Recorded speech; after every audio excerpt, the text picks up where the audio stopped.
Oh, dude, that has to be on the list. Yeah, it'll be number one. Can this podcast literally just be called Fuck Avatar? Like, it has to be, right? Like there's despite the insane amount of huge news, that's the takeaway. Fuck Avatar. Did you see James Cameron's Titanic thing? No, his cameo. He did like this little video for the panel for Terminator Dark Fate. Okay. And he was just like making Avatar. He goes, "Sorry guys, everyone's whinging about wanting these new Avatar movies, so I can't make it." You know, and everyone's just like, and I hear on camera someone be like, "No one wants that." Dude, is he that out of touch? Yeah. I think that's the kind of movie you had to follow up with a sequel real quick. Really fucking quick. And it came out in 2009. Dude, it was such a product 10 of the time. years ago. It was only so big because it was the first 3D film. It really pushed the boundaries for visual effects. Yeah. No one can deny that of it at the time. It was a technological revolution. No one is clamoring for an Avatar sequel because of how good the plot was. And no, because it ended on such a cliffhanger. No. Didn't even end on a cliffhanger. Like, it actually felt like it tied everything up. Yeah. Stephen Lang, who's apparently coming back, was assumed dead, and these movies are going to bomb, and I'm going to be fucking laughing, dude. I mean, we're going to see them, but we're going to see. I need to see this train wreck. Oh, we're going to see every one of them. I probably should lower the gain a bit. It's just... Oh, it's about there. Cool. Yeah, we're going to see every one of them, but fuck.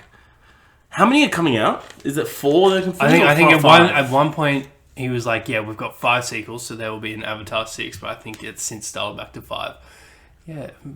Conservative, James. Real conservative. Jesus Christ. Good God. All right. Dools. Welcome to episode 25. We thought we were going. Nah, we had a month off, but it's okay. Welcome to the More Cops on Duty podcast, Dools and Dools. Let's say that someone walks onto the More Cops on Duty podcast. They've just walked right in? Right in. They found your apartment? Right I'd be real concerned if I were you. Kev, is that you? Kev's not answering, Haz. No, he's dead. If they've just walked in, and do I greet them with I just invite them in. I lay down and I just accept whatever's going to happen. Yeah. Is that what you're telling me? Yeah. And then you tell them what exactly the More Cops on Duty podcast is, Dools. What is it? Well, in my moment of terror, and they've whatever they've come here to do, I'll explain to them that it's a film where we talk about movies, games, and all things pop culture, but mostly movies. Yeah. And you can find us on Spotify, iTunes, Instagram, Twitter, Podbean, I guess, is the primary location for the podcast, and tune in every Tuesday, and not bad. There you go. Not bad. I forgot to introduce ourselves. I'm a little rusty, but it's okay. It's okay, Dools. I'm your host, one of your hosts, Harry. With me, of course, is the J to my silent Bob, Edward Dools Dooley. Yeah, good to be here.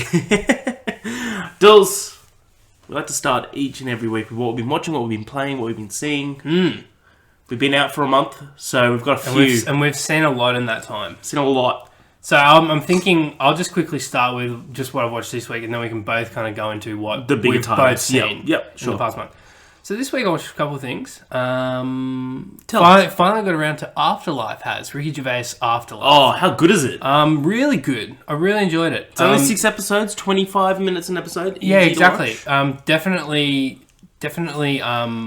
Exactly what you and others describe to me, a very deadpan, at times depressing, but also super funny. Real. Yeah, lighthearted at times and wholesome at times.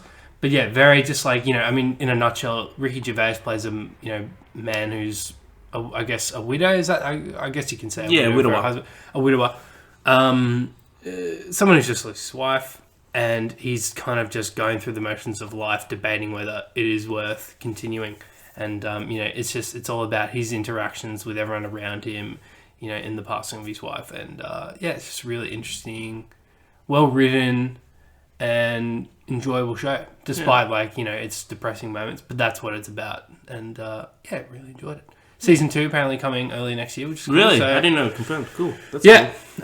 It, comes up with a little thing once you finish it, season 2 coming. It's like, oh, okay. Cool. Oh, epic. But it also felt like it resolved, he... Well, I won't give anything away, but it just felt like It'd be interesting to see where season 2 goes. Yeah, But, like they need to. I know what you mean. Like I feel like it tied it up. maybe But his dog died. No. And then he just goes John Wick on everyone. What else?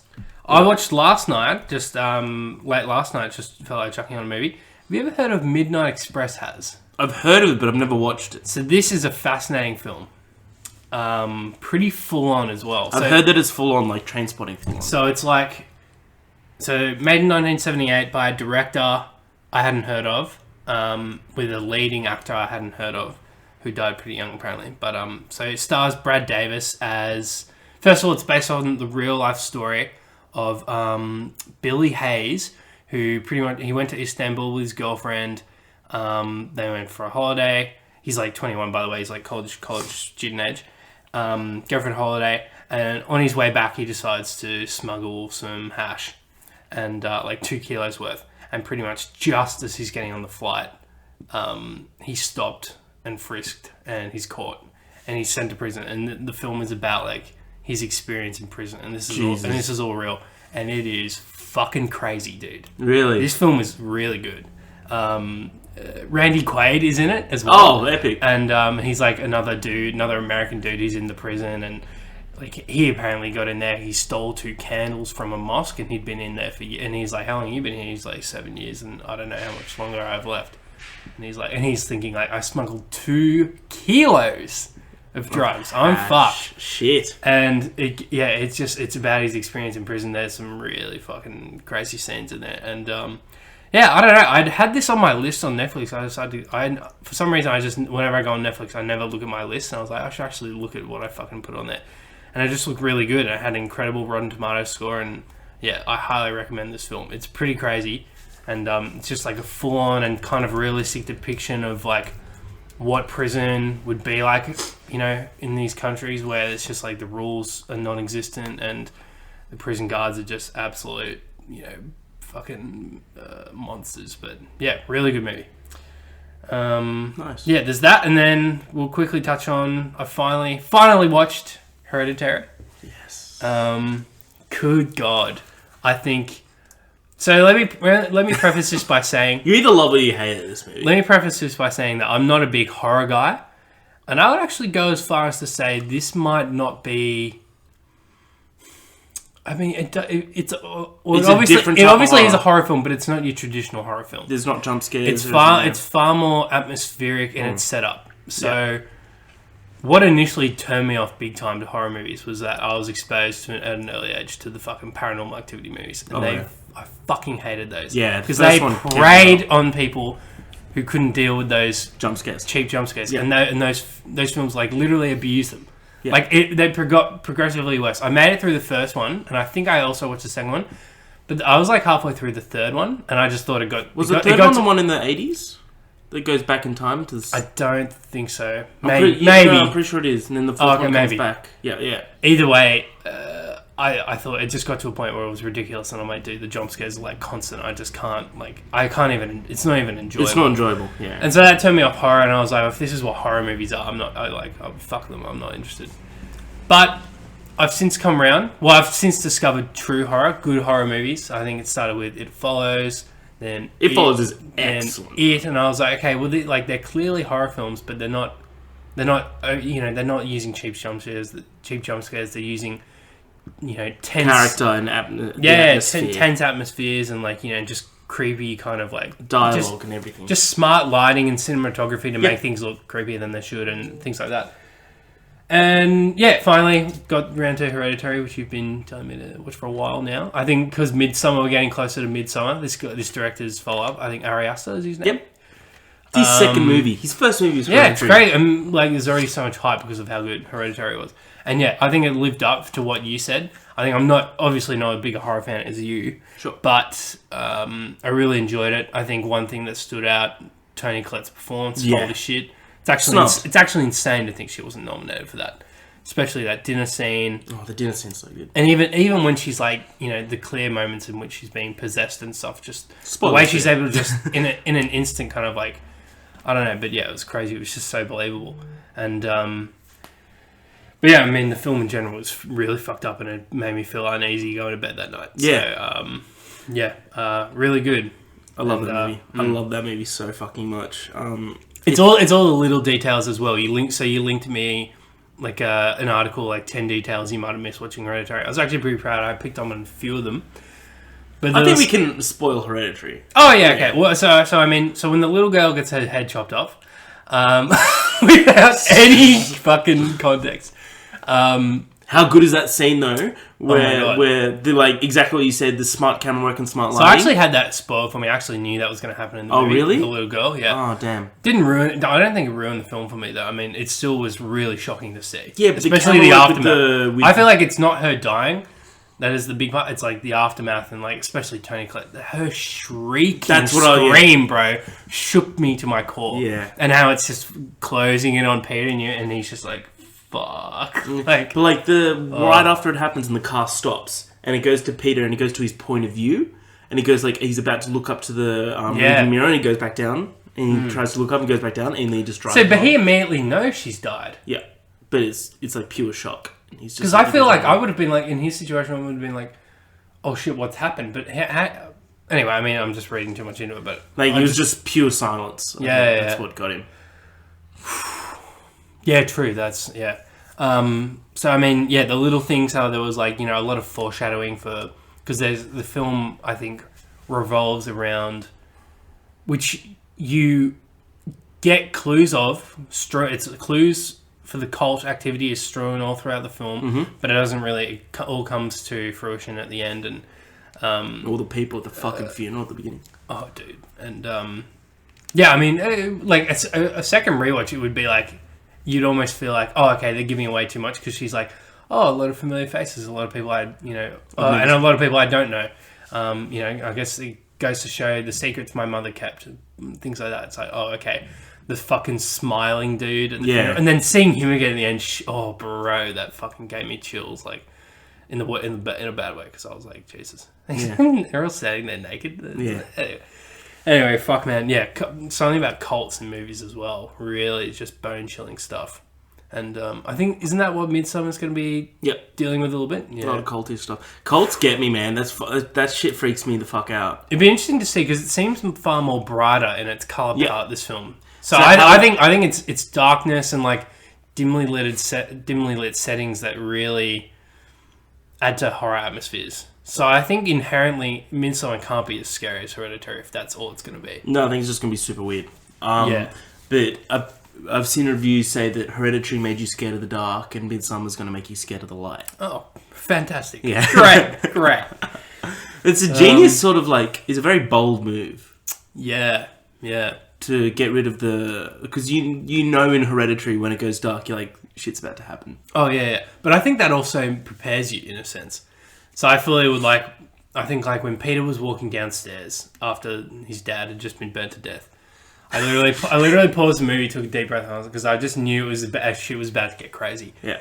Oh no, it was also after I saw. You missed the bit though. When Peter gets up out of bed, because you told me, you're like, oh, I didn't even see her in the corner. So she was up in the ceiling corner in that moment as well, But they stuck on that shot for like 15 seconds. That's crazy. That's amazing thing that Ari Aster did, is just like, he didn't do jump scares. He makes you find the jump scare, basically, and you're like, holy shit, she's up there. It's like, but she's been there for 10 seconds. It's still to get me when I see her crawl across the room like a spider after he leaves the room. Got you? That fucking, I was like, holy shit, here we go. Because the film like just dials it up to 100 at that point. Because it's just like, oh, we weren't really leaning too hard into the supernatural. Yeah, now we are. It's like, oh fuck, all right, here we go. But the banging, so well done. The banging on the dude, the bang, and then when she saw her head off, shit. That image is etched into my brain. Fucking hell. Oh, awesome. But yeah, what would you give that out of 10, Dools? It was really solid. I think I'd go 8.5 or something. Yeah, nice. Yeah, really good. Nice. You had a lot of people saying that wasn't good. I know some of those people. Invalid opinions. Straight up. A movie I saw that we didn't see together. I saw this week. I watched it on Netflix. Have you seen Gerald's Game? General's Game? Gerald's. No. Okay, so sorry. It's based off a Stephen King book. So the whole story is about this man and his wife. They try to rekindle their marriage by going on like a holiday to a holiday house, and they're trying to spice up their sex life. And he handcuffs her to the bed, and they're about to have sex, and he takes a blue bomber, and has a heart attack and dies. The guy does. Yeah. Yeah. So she's chained to a bed, and her husband's dead. Shit. And it's all about her trying to survive. Right. And like a wild dog gets into the house and Jesus. Yeah, and she starts going. It's her losing her fucking mind. She starts seeing things, starts seeing demons and stuff, and it's really fucking good. Is it scary? There's a couple of jump scares. Is this new? Is this like a new film? A couple of years old. Because I feel like I've seen like a ton of new Stephen King related stuff. Like, have you watched this 1922? No, Netflix, I haven't. Which is apparently meant to be great. Also Stephen King. I also I bought, because I saw it on DVD and it was like $20. I bought season 1 of Castle Rock. With J.J. Abrams. Yeah, and isn't also Pennywise, the guy who plays Pennywise. Yeah, he's in it. Apparently, yeah. It's funny. Yeah. I want to watch it. I might start it today. Yeah, cool. But yeah, no, Gerald's Game, awesome. The ending is like I like the ending, but I feel like they could have left that ambiguous. They told too much. Oh, okay. They literally there's a 10-second scene where she lists, this is real, this wasn't real, this wasn't real, this is real, and I'm like, why would you do that? Oh, so she's like in a therapist's office or something. Oh, and she like full on sounds very meta. Yeah, it's that's weird. But it's cool. It's as a movie, it's great. Do you think I like it? I think you would. It's a bit gory. I don't mind gore. Okay, cool. There's one scene in particular. I mean, dude, the fucking seeing that little girl's head and okay, yeah. There's nothing that bad. There's one scene though that's very gory. There's a couple of jump scares. Yeah, no, I'll give. But it's good. It goes into her past. And like Gerald's Game. Gerald's Game. Yeah, cool. Really good. Really good. It's I looked up top horror movies on Netflix, and number one was Hush. Have you seen Hush? I saw Hush a couple of years ago. I really liked it. No. It's a home invasion movie, like, you know the movie The Strangers? It sounds familiar. The one with the masks, people break in. Yeah, kind of, yeah. It's a home invasion movie, but the woman who owns the house is deaf, so she can't hear anything. Oh, fuck. So... That's unfair. Yeah, exactly. So are there like parts of the film where it's complete silence and it's from and you see the guy in the background and stuff. That's awesome. Yeah, it's really well done. I hadn't seen that for years, but that came up. And then number 2 is Gerald's Game. Okay. So that's why I watched Gerald's Game. And alright. Hush is awesome. Go watch Hush. Hush is sick. Will do. There's actually because I got one more thing I forgot to mention. Yeah. Oh, you can finish if you want. No, I'm done. Go see Gerald's Game. I watched a very... Well, not bizarre, but I think a very different film that I would typically watch. So I was with Dan and he just wanted to watch it because he's been going down the rabbit hole of like old art house films. Sure. So have you heard of this director, John Cassavetes? Sounds familiar. So he's like, American director and screenwriter who, pioneer. He's like, he largely did self-financed art house films, I think, through the 60s and 70s. So anyway, I watched like a very popular film of his, A Woman Under the Influence. Cool. Gina Rollins is the lead, as well as Peter Falk. And it's just a very... It's a very full-on... It's a character study of these two people, this husband and wife, and they have kids. But she's basically like a bit of a nut. Like she has a mental illness. She might be schizophrenic. It's never really specified, but it's about the strain it has on their relationship, and you're kind of watching these people in a kind of vertical slice of their life. Like you've just you dropped in out of nowhere, and like all of a sudden you're watching these people, and this is their lives, and it feels like you've dropped in the living room. You're sitting in their living room just watching them. Like it feels like there's no coherent. There's no beginning, middle, or end. It's like literally we're dropped in and we're watching these people in this part of their life. There's a point in which they have to submit it to a mental asylum. And then it cuts forward to when she comes back home, and then it's dealing with the fallout of that. It's a really interesting film. Very, very art house. I like Peter Falk. Very art house, yeah. He's great in it. I think she apparently was nominated for an Oscar for her performance. She is really good. Gina Rollins. Yeah, nice. So yeah, just thought I'd throw that in there. Just it's very hard to describe the film. I mean, it's just like this, watching this family dynamic and He was Columbo, Peter Falk. yeah, he was. Yeah, I think apparently Dan was like certain he played the fucking bird in Aladdin, but I don't think so. Like Zazu knows Gilbert Godfrey. Oh, okay. Not Zazu, sorry. Yeah, not I know who you mean, but that's Gilbert Godfrey. Yeah, that's the comedian in the animated. Yeah, yeah, really interesting film. One more movie, just to touch on that I watched during the week.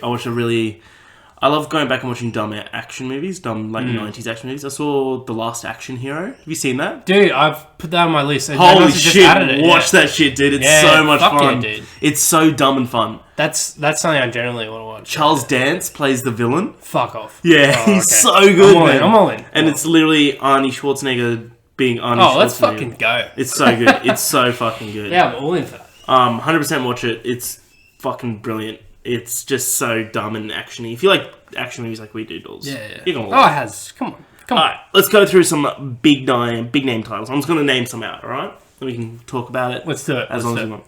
Booksmart. We saw Booksmart. Olivia Wilde's directorial debut. Mm-hmm. Really great. Really fun. It's like the female Superbad. Yeah. Almost the almost identical kind storyline. of plot line, yeah. But it's done really well, very modernized. I think, yeah, and it's a bit more wholesome in its approach. It's a 100%. bit more like, preachy with its message, like, you can still be, like, accept who you are, be comfortable in your own skin, all that kind of stuff. Yep. Which is fine, it's good, it's nice. But yeah, I think really the two lead actresses whose names are escaping me. I'll get up. Excellent in their respective roles. They are. And yeah, I foresee big futures for them. I think they're really good.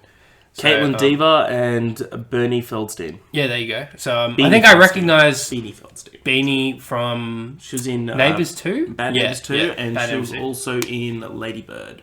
Oh, okay, cool. Yeah, I haven't seen that. But yeah, okay, so she's already been in some big movies. That's cool. Caitlin Dever's from Beautiful Boy. Yeah, I've seen her a few things, but yeah. So yeah, I really enjoyed it as well. Apparently they're doing a sequel. Oh, really? Yeah, Olivia Wilde's Booksmart follow-up lands at Universal. Well, that could just be her next film, so not necessarily a sequel. Oh, maybe. Yeah, true. But yeah, you're probably right. I just assumed. Yeah, good movie. Go see it. Give it to me. We watched, well, I think independent of one another, but we saw Toy Story 4. We did. What do you think? I really liked it. I think it was phenomenal, but unnecessary. Yes, that's probably the best way. It's a fucking great movie. Didn't need it. Did not need to happen. I'm putting it out there. I'm glad it did, but had you asked me 5 years ago when if they're just about to, bite the bullet and say, do we go into production or not? I'd be like, let's not. Yeah, let's do the OP. It's not going to make the top of my list this year. It'll probably win the Oscar for Best Animated. Ooh, I mean, we have nothing out at the moment. There's no Spider-Verse 2, so... Well, Frozen 2's coming out. But no, that's... Maybe, I don't know. If one of the characters is a lesbian, and that's like part of her storyline of, just let it go, whatever the fuck they talk about in those movies, that I'm sure will win the Oscar. I'm not going to touch that. I'm putting this out there. I reckon it's the funniest Toy Story. Yeah, probably. Yeah. Although, to be honest, when was the last time you watched the Toy Stories? Because I caught before. Oh, did you? Okay, because I caught... But they're all hilarious. I caught 2 on thing, and there was a lot of jokes that clearly went over my head. Rex is a fucking gun in 2. And Rex is so funny. Like, Mr. Potato Head makes a clearly, obscene joke, and I'm like, wow. Like, they've got away. Well, I can't quite remember, but he's just like, I think they're trying to rescue someone, and I think Slinky's, being lowered down, and there's, Bo, and... Anyway, something's happening, and Potato Head's like this. This isn't something you say every day. I don't. It's something like that. But and it's like, wow, okay. I remember the scene in the where they're trying to get to Al's toy barn in 2, and they're moving. They're almost there, and then they cross this bush, and there's this massive highway, and there's cars going back and forth, and it just goes back, and everyone's just still, and then Rex goes, "Well, we tried," and starts to walk back. I was like, dude, that was fucking funny. I agree with you. I reckon the newcomers. I reckon Keanu Reeves, Key and Peele, and Forky yep. was a bit of fun. Yeah. Who was the doll? What was her name? She's out of Mad Men. Christina Hendricks. Yeah. All great. Yeah. All great additions. I think what fell by the wayside as a result of introducing this many new characters, however, and it felt like it felt like a soft reboot in a sense. It felt very strange that because Toy Story 3 really felt like they were tying up a trilogy. Well, because they literally were, but I thought it was bizarre that, especially if this is now Woody's last film from the looks of it, now it kind of hints that maybe Toy Story will continue without Woody, but or maybe with different toys. They might do Toy Story spin-offs, but I don't know. For the last film with Woody and Buzz, we didn't get much Woody and Buzz. No, we didn't. So that kind of soured liked me the a end little scene bit. though. Yeah, I think it ended perfectly. Yeah, but as a But whole, as you said, phenomenal and unnecessary. Yeah. It's a perfect way to put it. like I had a great time, and I'm glad I saw it. I'm glad the movie exists, but it's just like I still think 1, 2, and 3 are the perfect package. Yeah. So yeah. Yeah. Cool. What was next? Dools, we saw Spider-Man Far From Home. Woohoo! The end of Phase 3. So this is a big one because, well, it's Spider-Man, but also because it was the first post-Endgame film. And while still technically part of Phase 3, and that annoys me a little bit, but it also does feel like it's tying up a loose thread of like, 'cause it's still, without giving anything away, Iron Man is still pretty integral to the plot in more than one way. Even dead, he's the hero. Yeah. But and I think especially we're going to touch on Phase 4 in a bit. That definitely feels like it doesn't. We're going to deep delve into. They're not going to be slowing down one bit. And I think if anything, there's more than a few reasons to be excited about the future of Marvel. And I think Spider-Man was the perfect preview and taste of that, because it's just like. Yeah, it's going to suck not having Iron Man and Cap and a few of these others around, but at the same time, look at everyone who's still here. And it's really exciting. And I think some of the hints at the future and some of the things that the conventions that they're willing to play with, I think they're getting a bit more zany and comic booky, especially with the second post-credit scene, where it's like, oh wow, they went there. It's like, fucking hell. Like we're going to get weird. So really excited about the future of Marvel after that. Would you still give it a 10? What do you mean? In out of because in the moment of hype and stuff. I think it's a strong 9. Yeah, I think it's a 9. Yeah. Obviously that was a bit of fun, No, totally. I think it's a fantastic film. I'm just spoiling it. So J. Jonah Jameson being in that fucking post-credit scene, unreal. Coming back. Oh, sorry, J.K. Simmons coming back as J. Jonah Jameson. That's like a fucking dream. Yeah, that's literally that felt surreal. I was like, my jaw dropped. Literally, my jaw dropped, and I was like, "What the fuck, dude?" But I hope he's back. I hope it's not just a cameo. So do I. If it is just a cameo, fine. That's a bit of fun. But I mean, dude, even have him incorporating him like they did in the game, is like Peter occasionally tunes into the radio or his podcast, whatever. And he's talking shit about Spider-Man, and I mean that'd be cool. Sick. That'd be sick. And the implications of his identity being revealed. That I have no idea how they deal with that, because that's integral to his character. They do it in the It's comics. like on the same level as Batman. Yeah, they do it in the comics. Like if you take that away, he can't be Spider-Man. I've got an idea of how they can do it. I can say it, but it might be true. Yeah. Well, it seems like they're veering away from the comics more and more. They're loosely inspired, but. Yeah. I don't think there's any true adaptation. But anyway, we'll see. Probably don't. No. Oh, and I think we should quickly say I thought Jake Gyllenhaal's Mysterio was fucking awesome. That's what I'm saying. I was going to say that they perfected Mysterio, I think. I think I would actually go as far as to say the illusion scenes are maybe some of the best CGI, maybe some of the most comic book come to life scenes there are so far. Yeah, I agree. And just so well done and so awesome. Yeah. And Jake Gyllenhaal killed it. I thought he was great. I don't think we're done with him. I think they're definitely setting up the Sinister Six to be such a waste, especially Jake Gyllenhaal. And there's no way they signed him on for one. You can just tell he enjoyed being. Yeah, for sure. Which, I mean, I think it's from the looks of things, everyone that joins Marvel just fucking loves being there, which is awesome. But except for Natalie Portman, apparently. But now, Maybe. Oh, I think she's being coy. Well, yeah, because we'll get into that. Yeah. The fucking Interesting. Oh my god, so much news. Interesting. Good movie. Dools. We saw The Lion King. Yeah. No, let's get into That right there. Enjoy that. There's no single human being will make it 30 minutes of this podcast has. It's fine. That's fine. We've got Kevin. Go. Fuck the critics. This movie's phenomenal. The critics really don't like this movie.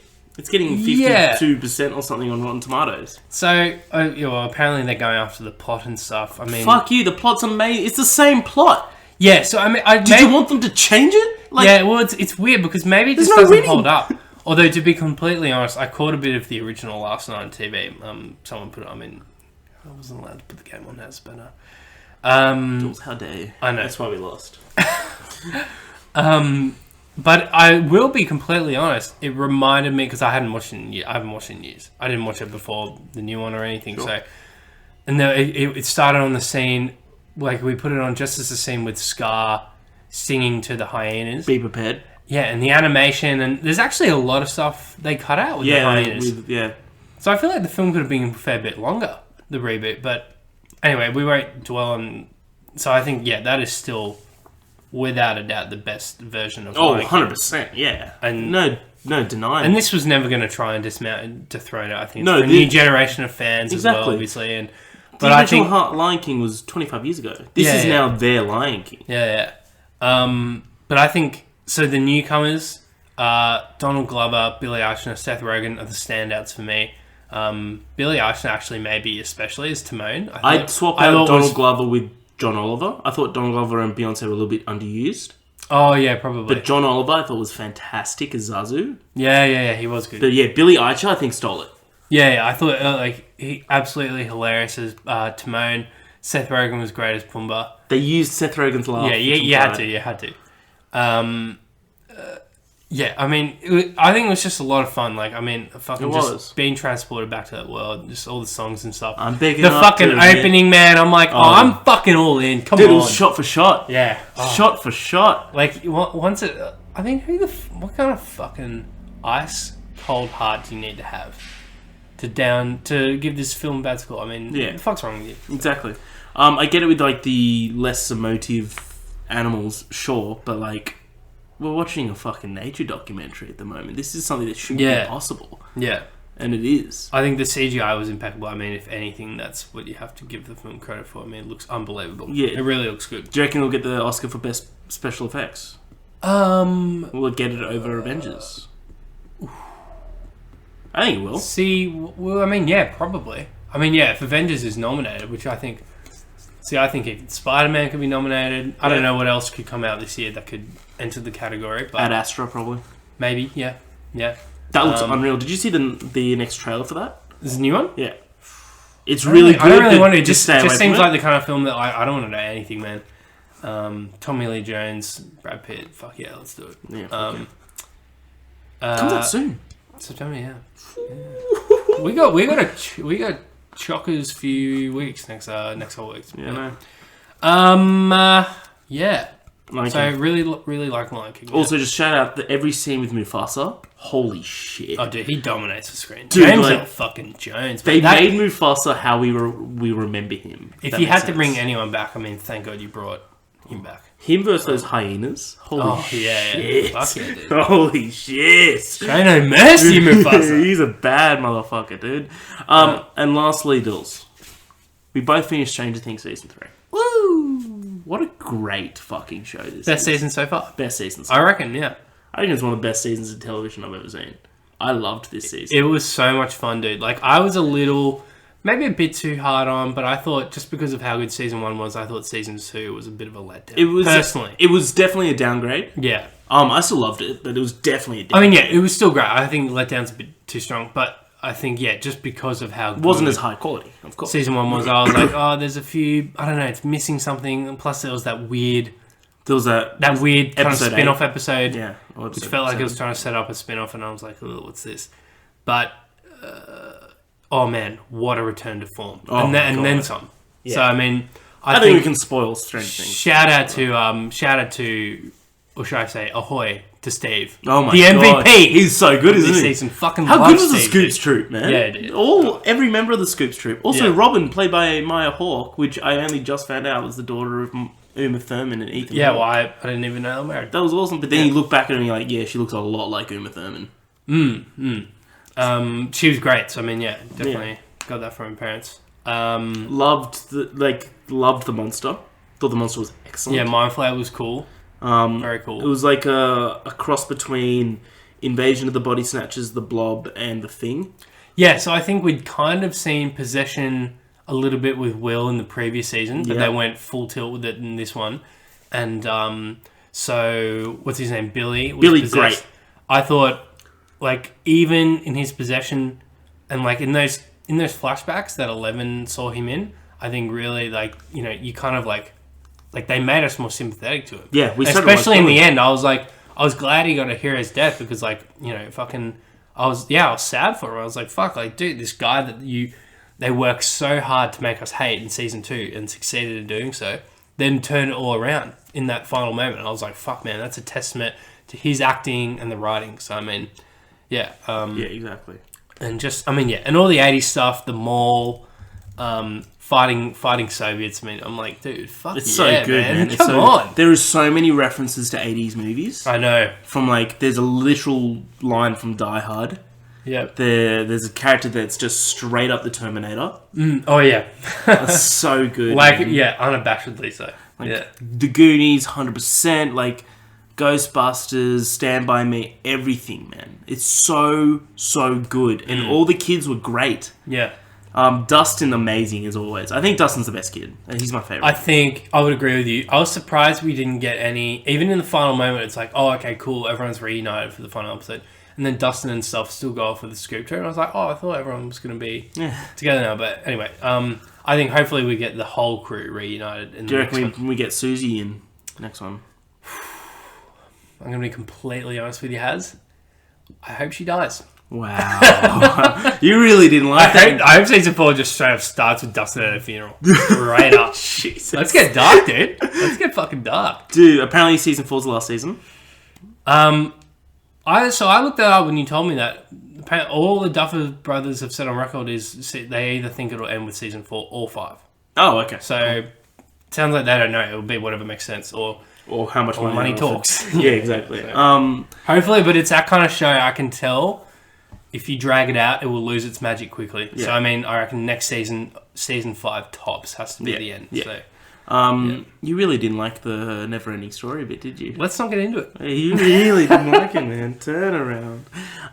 That's all we watched, Dools. That's all we watched. Well, 1 second, Haz. 1 second. That's all we watched, Haz. Okay, great. Dools, there's 11 days until Hobbs and Shaw. Oh, really? Fuck yeah, I know, dude. I know. So we're seeing it, but for us... For us, 10 days. Oh, yes. Good old IGN hooking us up once again. Thank you, Benjamin. Should we get into the news of the week, Dools? Give me a jingle. It's the news of the week, Haz. Nice, Dools. Let's start it off big, alright? Let's start it off fucking big. Throw me in the deep end. Alright, galactic news right here, Dools. Avengers Endgame is officially passing Avatar as the highest grossing film of all time. What's your beer choice, Haz? There you go. You've Give him earned a it, clap. mate. Give him a clap.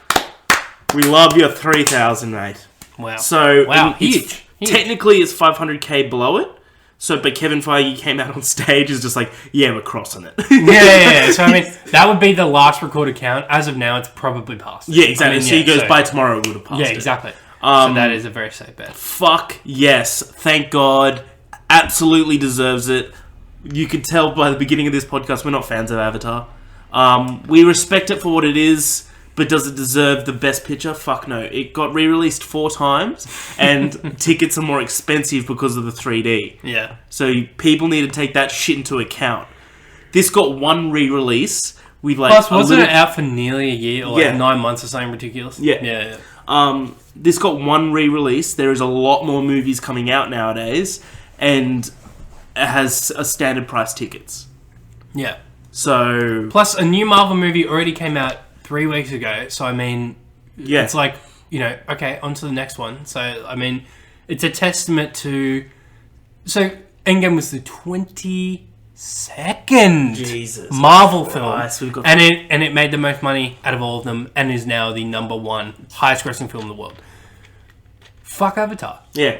I mean, Like, fucking hell. yeah, Avatar was a new IP, but it also had, from director of Titanic and, fucking first 3D film ever, and just a ridiculous marketing budget. So, I mean, yeah, that was impressive. I personally think Endgame's topping of it is even more impressive. 100%. Time frame, being such a storied franchise. I mean, you would imagine Marvel fatigue is a huge thing by now. Clearly not. Yeah, exactly. It's because they keep changing shit. Yeah. They keep changing shit. Well, I think, and we'll get into it, obviously, but fuck, I'm just bursting at the seams to talk about. But Phase 4, Phase 4 looks unreal. Looks like we're getting weird and wacky. Which is what we need going to, in right? all different directions. So, I mean, they were really smart. Alright, let's scream through the news so we can get to it, yeah? Alright, dude. I said Dools and dude in one word. Dude. Alright, dudes. It Chapter 2 trailer dropped. The second trailer, you didn't watch it, that's fine. I recommend don't watch it. It looks phenomenal, don't get me wrong. How many times do you regret watching a trailer after watching a trailer? For something that you really came for and you're like, oh... I don't regret watching this. It doesn't really give much away, but it's like, it's not necessary to watch it if you're already sold. Plus, have you watched the TV movie from the 80s? I mean, we already Yes. know what happens. Yeah, So, I mean, it's not like... I've read the book as well. There you go. Yeah, so... This is my problem with horror movie trailers, Dawes. Uh-oh. Some do it phenomenally, like the first It trailer and like the Curse of La Llorona, Yeah. where they just show a scene and they just allow you to get impacted by that one scene. Then they do a couple of jump cuts showing characters and then the title. That's it. Yeah. Unfortunately, that film was trash, apparently. Yeah, I still haven't seen it. Damn. The first trailer of It Chapter 2 was fucking phenomenal. Yeah, really cool. With the old woman, Yeah. amazing. They don't do that in this trailer. They start to do it in a scene in a funhouse, like with all the mirrors and stuff. They start to do that with James McAvoy, and that scene looks Looks cool. terrifying and awesome. Great. But then they keep doing jump cuts, and it doesn't let you get a hold of the atmosphere that this movie absolutely has. And Yeah. that's why horror movie trailers can't be cut like action movies. But it also can get away with it because everyone knows the horror movie. Yeah. I think everyone knows what this is. They also it was big. They also give away a huge plot point. Oh, really? If people know what they're looking at. I'm not too familiar with the book and You won't old understand film, it, so, but yeah. I know the book and I was like, oh, they're actually doing that. Okay. I was cool. like, with just this one shot, I'm like, I know what that is. Is it the orgy? No. Okay. That's definitely not going to happen. that's so fucked up. Yeah. When the first one came out, and it was like, articles like differences between the book and the movie, and I was like, there's no fucking way this was a scene in the book. Yeah. Yeah, it was. Yeah, it was. Straight up was. Stephen King. All right, buddy. You fucking nutcase. Yeah, no, I'm really keen for it. So that's also very close. I think early September, is it? Yeah, it's the first week of September. Wow, so that and Ad Astra, I think, are almost back to back. Fuck, man. And then we got... Get this, right? Let me just step you through this. yeah, Let me just fucking step you hell. through it. In a week's time, we get Hobbs and Shaw. 2 weeks after that, we get... 2 weeks? Once Upon a Time yes. in Hollywood. And in between that, Midsummer, I think is... Oh, August 8th. yeah, Midsummer, then Once Upon a Time in Hollywood. Then we have another week, which I'm sure there's something sick. Yeah. Then after that, we get It. Then after that, we get Ad Astra. Dude, what the fuck? And then we're leading up to Joker. It actually doesn't... Isn't Ford and Ferrari, I think, late September, maybe? That might be it. Yeah. That might be it. Yeah, looks dope. Yeah. Dude, my God. Holy moly. I still want to see Crawl. Apparently Crawl's Has great. I want to say something controversial right now. I like movies. Ooh, stop I it. think, Yeah, I think we've got some stuff to look forward to. It Chapter 2 looks phenomenal, but yeah, you can survive without watching this trailer. But yeah. I'm going to put it out there. With It's probably going to fucking catch me by surprise. Yeah, exactly. The next movie. That's what I was about to say. Like Hobbs and Shaw, those fuckers. And Once Upon a Time. Oh yeah, damn. fuck, dude. Sorry, bro. That was the first time in a long time I've been to a cinema where we were the only people in there. Yeah. For Booksmart. Yeah. Also, just a little story I want to tell you about Gerald's Game, because we just came up with we were talking about Stephen King right there. So you know how I told you where the whole storyline basically surrounds this woman who's chained to a bed. Yeah. So he was coming up with this idea, apparently, because I was looking up articles after. He was coming up with this idea, and he goes up to his son. This was in the 90s. He goes up to his son and goes, hey, can you help me with a book? And the son's like, yeah, sure. And he goes, sweet. Takes him into a bedroom, chains him to a bed, and goes, get out of that, and leaves him in the room for an hour. What? I'm like, dude, Steven's a fucking maniac. Yeah, the man has some demons. He's so many demons. To put it lightly. All right, Dawes. Top Gun 2 Maverick. Or Top Gun Maverick trailer came out. Looks really good. Yeah. Looks a lot less campy than the original. I mean, yeah, I think, but also an initial trailer, so you never know. They've still got the piano scene and the volleyball scene, which are like iconic. Playing with the boys. I mean, I'm all in for Tom Cruise. I'll obviously watch the first one before it comes out. Is it a 2019 film? This one? 2020. Okay. I think it's February 2020. Okay, cool. Yeah, I mean, it looks dope. I mean, yeah. I didn't realise... Are the fucking flight scenes in the first one pretty cool as well? Do they get really into it? They're pretty sick. Cool. Yeah. This one, you can obviously see he's absolutely in a jet. Oh, yeah, dude. There's probably a guy behind him flying it, because I doubt that he knows how to fly a jet, but you never know. I mean... He knows how to fly a helicopter, but yeah, a fucking military aircraft. Yeah, they wouldn't. They're like, Tom, get out of the fucking pilot seat. I'm pretty sure you fly from the seat behind as well. Anyway. Yeah. Oh, okay, cool. Yeah, looks great. Can't wait. Looks sick. Dools. Jay and the Silent Bob reboot trailer came out. Looks dumb. Looks fun. Matt Damon, Ben Affleck. Yep. Yeah. So many other cameos. Yeah, I mean, it looks chock full of... I mean, it just looks zany and silly. And it looks like a fucking massive Kevin suit movie. How many of those Jay and Silent Bob movies are there? Like every movie they've been in? So I mean, but they have their own movies. They have their own movie, which is just Jay and Silent Bob Strike Back. But then they have movies like... They're in Clerks 2, Dogma. Right. Are they big characters or just always cameos? They're in... Clerks 1 and 2, their side. You know what? I'm going to stop you right there. I'm not going to watch any of these movies. Okay, fair. Dogma's great. Go watch Dogma. Okay. You're never going to watch it. No, I don't mind. I'm just trying to think what movies of his I've actually seen. Mallrats. Mallrats is great. I don't think I've actually seen any of his movies. Well, no, I know. Hold on. I reckon you would love them, man. I reckon you're absolutely the demographic for these movies. Yeah, possible. I think I tried to give Clerks a go. I should give it another proper go. I couldn't get into it at the time, whatever it was. Because of the black and whiteness? No, I don't mind the stuff at all. No, I think it was very like, okay, dude working in a video store, nothing interesting's happening. The, conversations happening are fine. I mean, but yeah, anyway. I'll give it another go. Good man. Dools. Blumhouse has announced 2 sequels to Halloween. Wow. Big. So this is... I mean, it's... Okay, so... Jamie Lee can't be in it because she straight up said to us that there's no fucking way she's doing another Halloween movie. Well, maybe she's changed her mind. Because from what I understand, both Danny McBride and the guy who directed and co-wrote with him the film, they said, there's more. The story of Jamie, of Laurie, and Michael Myers isn't finished yet. Oh, fuck. So... It was such a great ending, though. So, I mean... That scene but, I mean, it sounds like Halloween Ends will be the last one. Thank fuck. Halloween Kills, Halloween Ends. But, Is that what it's called? Halloween Kills and Halloween Ends? Yeah, respectively, yeah. So, 2020 and 2021. Oh, you're right. That's so sick. Yeah. John Carpenter just tweeted out about it. David Gordon Green. Yeah. He did, what did he do? Oh, he did Pineapple Express. That's right. Great. So, that's how him and Danny would met. Yeah. That's cool. And he did Your Highness. So, I'm pretty sure there's a quote from him saying, the story of him, of Laurie, what's her name? Laurie Strode. Laurie Strode and Michael Myers isn't finished yet. So, that tells me Jamie Lee's coming back. You cannot recast her. No, especially not at this point. Especially after that last one, because it just felt so significant, like her coming back for it. Yeah.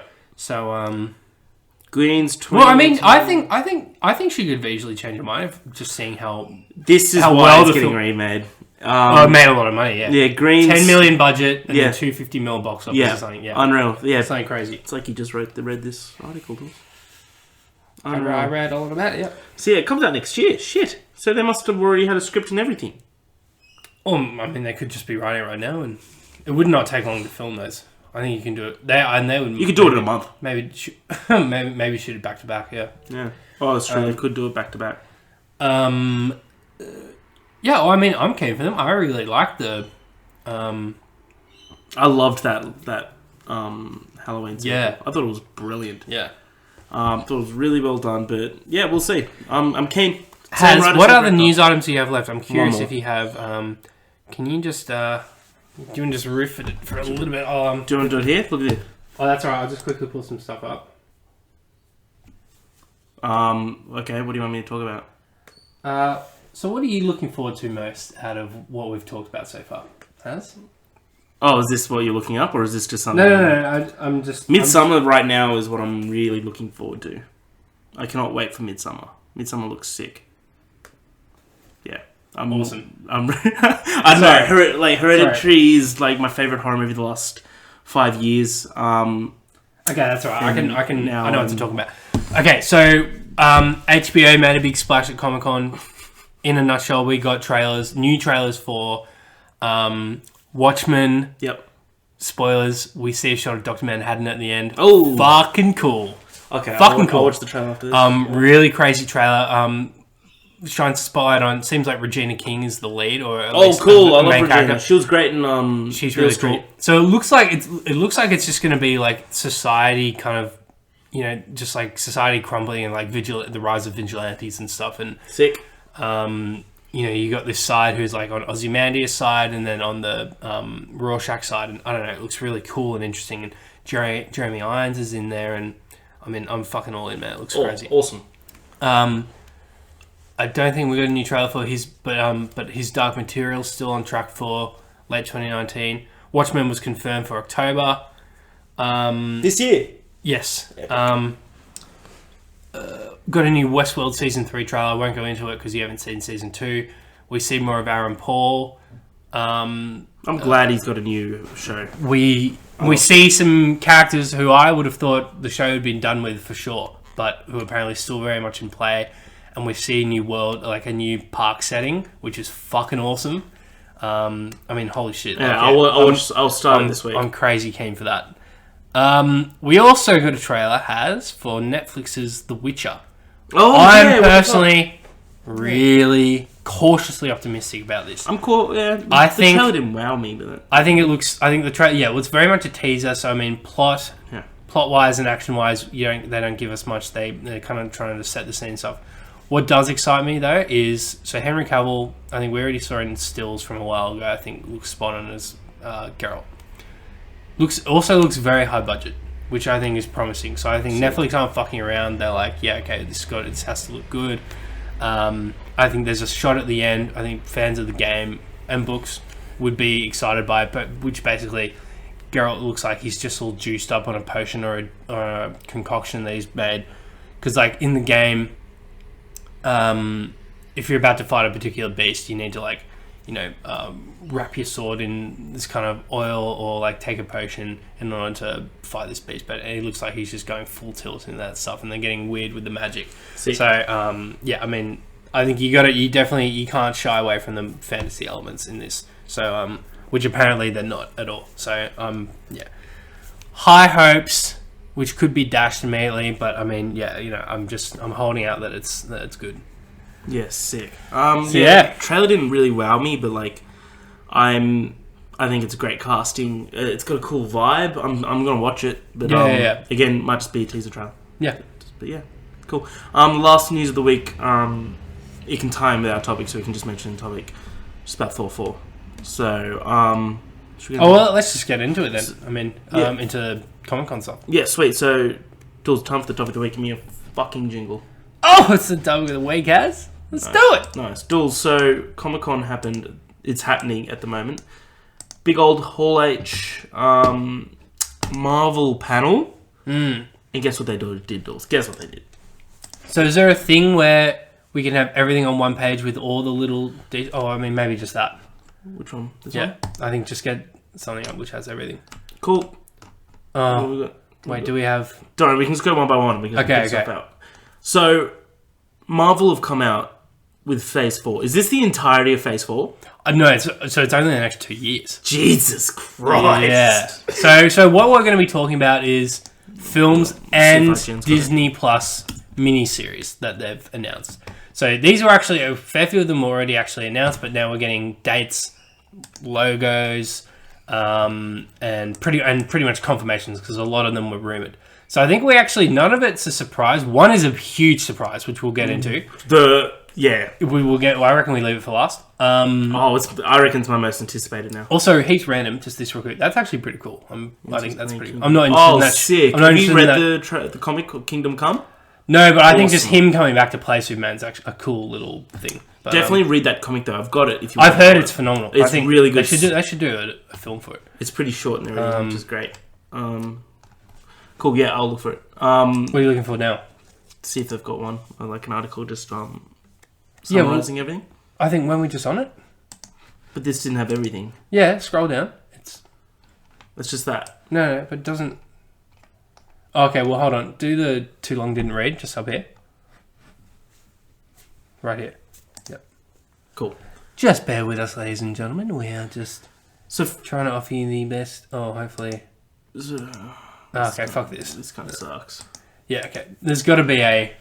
That's right. We can just go one by one and we can just read out the articles on each one. That's perfectly fine. Yeah, but there's like a lot of little details which I'd like to bring up as well, just because like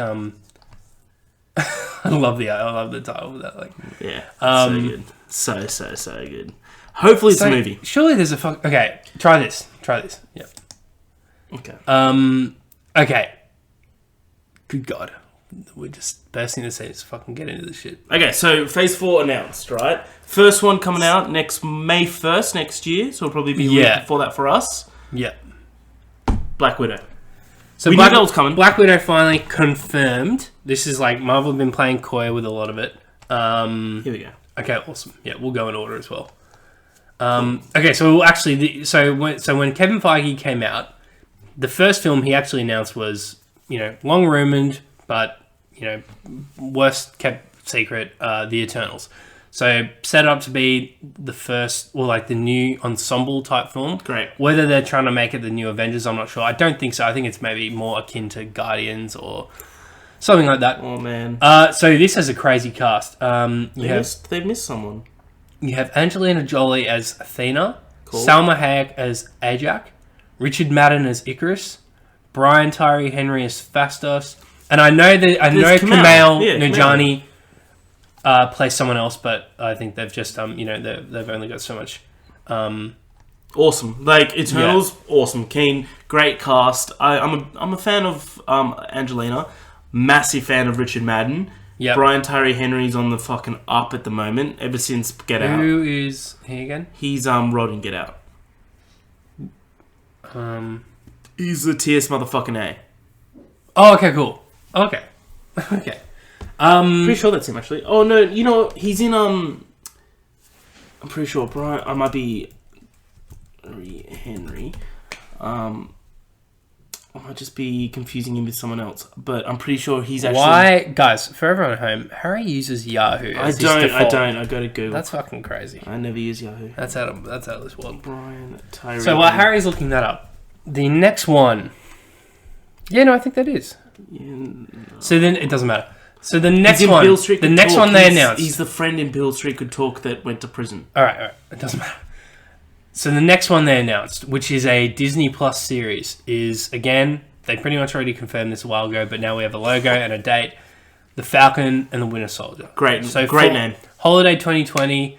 I think the logo gives it away. He's going to be Captain America Falcon in the show. It's not going to be a prequel or anything. What isn't on this page here is that apparently Daniel Bruhl came out in wearing like a very comic-y Baron Zemo mask. Awesome. And they confirmed that he will be the central villain in the series. Fucking yes, dude. I hope we don't have to wait too long for the Disney Plus service because, they have me sold. This and Mandalorian, especially if these are canon, that's a really smart way to be canon because Kevin Feige's in on it, right? Well, he's already confirmed they are. And we'll get into it, but this ties in directly to Doctor Strange. Oh, cool. But, that is a perfect way to sell this service. They know there are millions of MCU fans out there, people who can't help but eat all this shit up. The second you say, this is canon, you have to watch it to understand everything. It's like, you motherfucker, got me. It's also got me. It's selling Disney Plus like that. Yeah, exactly. Genius move. So the next one, new IP, again rumored. We'd already kind of known about it. Love the name of this one. Shang-Chi, and this is what I'm talking. So I told you earlier that I think I'm loving how Marvel's kind of leaning more into the comic bookiness of things, and not shying away from the fact that these are comic book movies, and just I think, and this is like I think endemic in the titles. So Shang-Chi and the Legend of the Ten Rings, like it's so, and I mean it just sounds straight up like a kung fu movie. What excites me about this is that what I think Marvel's really good at is, tying all the films together, making them tonally similar, but at the same time very much having them be their own films. Yeah, Iron Man and Black Panther couldn't be more different, and they're both still at their core a superhero origin film. Yeah, or Black Panther kind of, but. Shang-Chi, dude, I think is a great opportunity for Marvel to exploit and explore a genre of film which we haven't really seen in a while now. Just a straight up kung fu film, like sick. Like that we used to have in the 70s and stuff or whatever. This is what Iron Fist should have been. So yeah, exactly. So I mean, this sounds awesome. I don't really know the actors and actresses involved, but so the real Ant-Man. Is apparently what the fuck am I, the real Mandarin will apparently be awesome. The villain in this. Awesome, thank God. Yeah, how's you want to take the next one? Tools, we got WandaVision coming out. Ooh. Another Disney Plus show. Yeah, spring 2021. Dude, a lot is coming in 2021. I'll tell you that right now. So 7 things, movies and TV and Disney Plus shows included, are coming out in 2021. Fuck me, really crazy. Not bad. So yeah, Paul Bettany, Elizabeth Olsen back again. Great. So is this a sequel? We don't know. But what they have said. So we'll get into. Okay, well they don't confirm it here. So basically, also we'll jump ahead slightly. As Doctor Strange 2 is announced, Doctor Strange in the Multiverse of Madness. It's such a great name. Again, such a fucking zany title. I'm so into this shit. Apparently, Elizabeth Olsen will be in it. Apparently, WandaVision will tie directly into Doctor Strange and the Multiverse of Madness. Interesting. That's cool. So, multiverse, WandaVision. I mean, Vision is coming back in one way or another. Whether it's past or present, I'm not sure. I've also heard rumors WandaVision is going to be set in the 60s. I mean, dude, I don't know what they're going to do. I hope it's all. I hope they aren't like one and done kind of shows. Like, yeah, they're canon, but at the end they retcon everything, and then they go back to normal. I hope they do stick with things. I think if anything, Marvel seemed committed to making big changes and sticking with them. The Blip being one of them. Yeah. Great name for yeah. I think it's a funny little name. My wife faked a blip. So I had a funeral and everything. Fucking hell! Shout out to that guy. Yeah, he's so great. So yeah, he's out of Silicon Valley. I'm personally so excited for Doctor Strange. I think especially after seeing how cool and powerful he was in Infinity War and Endgame, I'm like, dude, let's get real weird with it. And Unreal. Scott Derrickson, same director from the first, said he's promising a more psychedelic weirdness, gothic horror. Awesome. Whoa. Like he's so a cool. Great horror director as well. He did a movie called Sinister. Everyone needs to watch Sinister. It's okay, cool. Also, in between those two, spring 2021, spring US time, but Loki, which I think was one of the first Disney Plus shows we'd heard about. And it continues on where he left off in Endgame, doesn't it? So, so straight up he does confirm this. So the scene where he steals the Tesseract slash Space Stone, the series will tell you what happened to Loki right after that. So that's not our Loki, so to speak. That's that timeline's Loki, so he won't have gone through all the stuff that happened in Ragnarok, and we've got to keep that in mind, so it's going to be interesting. So yeah, that pretty much erases the events in Thor: The Dark World, Ragnarok, and Infinity War. So yeah, interesting. So we're pretty much getting still evil Loki, the one who is still very set on controlling the world. That's really cool. So yeah, what's this next one has? So we just did Doctor Strange. Yeah. This is a weird one that I'm actually really intrigued by. Right, so summer 2021, we get Marvel's first animation of MCU. It's called What If, and it surrounds the Watchers, and it's got Jeffrey Wright in it. Wait, what? What Jeffrey if? Wright? Yeah. He's in it? Wait, who am I thinking of? Jeffrey... He's in Marvel's What If. Is it Jeffrey Wright that I'm thinking of? No, not Jeffrey Wright. Jeffrey... Fuck, what's his name? Jeffrey someone. I'll find it out. So someone's already confirmed for this? Yeah. So, yeah. So, I mean, maybe we can even quickly go into this, see what they say about it. Yeah. Maybe it's in the link. Yeah, it's, Oh, no, I'm right. Jeffrey Wright. Jeffrey Wright to narrate Marvel's animated What If. Oh, cool. So are they going for like a Twilight Zone vibe? Yeah, must be. Dope. Yeah, animated series, yeah. Oh, yeah, here we go. Oh, I literally called it. Twilight Zone. So, Jeffrey Wright will play the Watcher. Oh, cool. Who narrates all things. So, many of the Marvel Universe cinematic stars... Oh, my God. Reprising their role. No! Bro, what? Yeah. Oh, my God. They're going... All out. They're getting everyone back for this. So, these will be... Okay, so the What If series... animated. This will be Did sick, dude. Did they say it's animated? Yeah, first animated series. Oh, okay. Oh, but they're getting... Oh, okay. So we're getting Josh Brolin. We're getting everyone back pretty much. Yeah. Dude, yes. Yes. We get Jeff Goldblum. We get Michael Rooker. Oh my God, Hasm, we're gonna have it. Dude, the fucking lab doctor. Oh yeah. Oh my God. What? Who in an alternate timeline ends up becoming Cap instead of Steve Rogers? So it'll be like someone else becoming. Oh, dude, him from Cap 1. Remember? Oh yeah. Maybe he becomes Cap. Yeah. Oh my God, the possibility. Okay, so this will be like a alternate reality, what if scenario kind of thing. Animated, dope. Oh my God. Okay. I'm getting very excited. This is fucking cool. Yeah, so what if, right. Again, amazing little idea. Alright? Then we've got the Hawkeye TV series officially announced for fall 2021. Again, another 2021 movie. This is going to introduce Kate Bishop as like a superhero. A Disney Plus series. Yeah, that's what I meant, sorry. Wait. Whether that's like Kate Bishop. Sorry, we had a couple of technical issues. We're just coming back. So I was saying...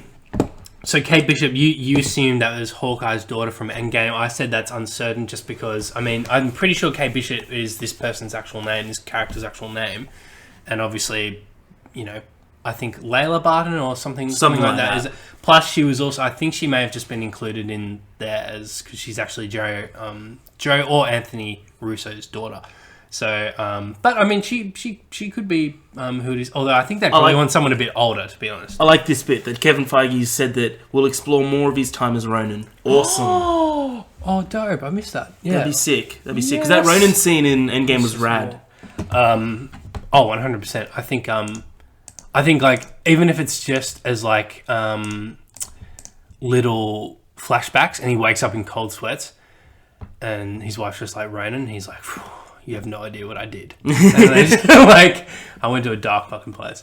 Yeah, I'm keen for That's Hawkeye. Probably what it is. It'll probably be... I think I was a little... I mean, Hawkeye, I think his role in Endgame was great. I think he had some pivotal scenes.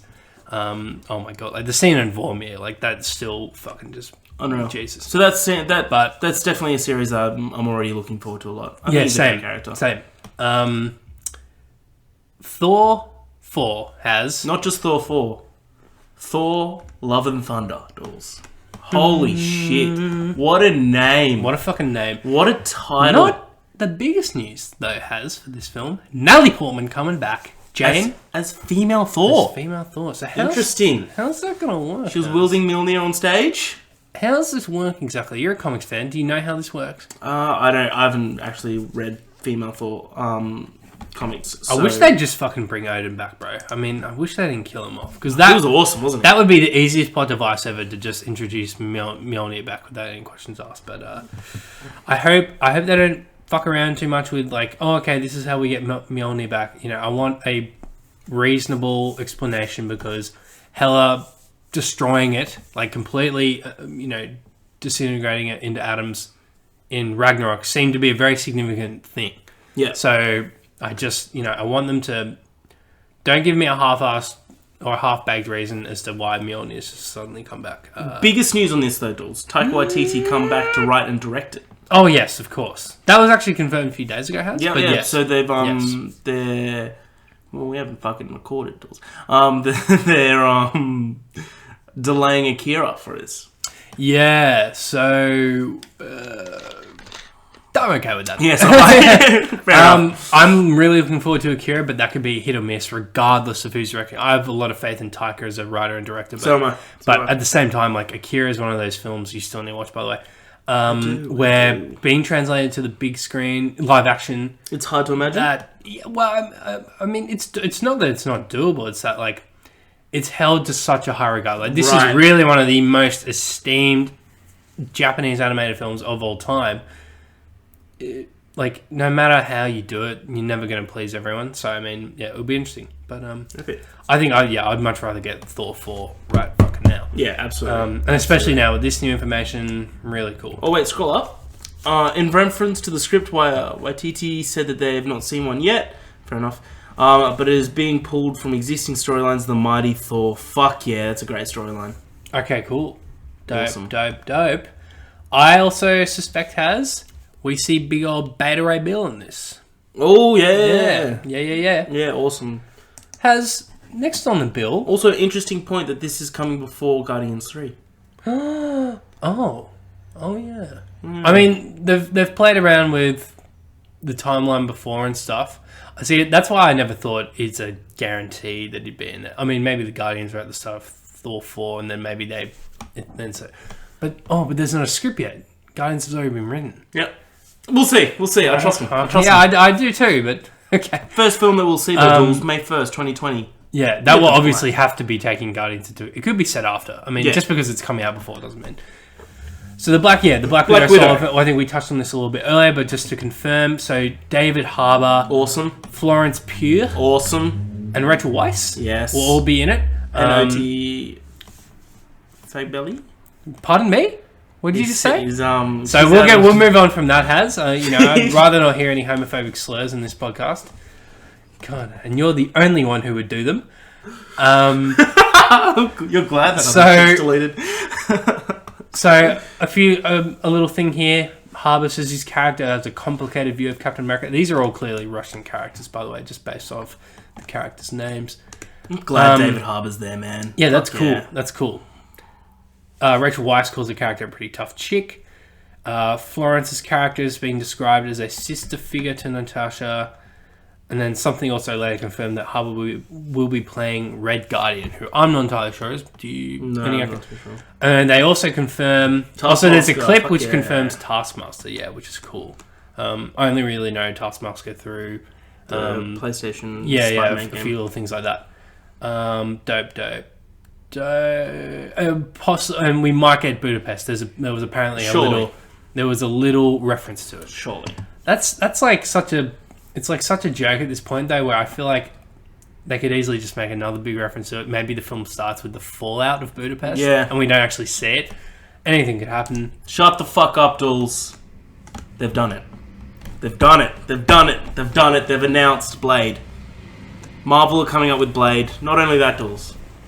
Tell me. Who do you think's going to be playing Blade, Dools? I mean, for you to ask me... It's fucking Mahershala Ali, Dools. Goodness. My God, what another perfect casting choice. They need to make it... They actually nail it. I know. It's fucking crazy. They need to make it MA. They need to be very violent. Need to have Wesley in as a cameo. Yep. Everyone that's saying that Wesley is irreplaceable, you're wrong.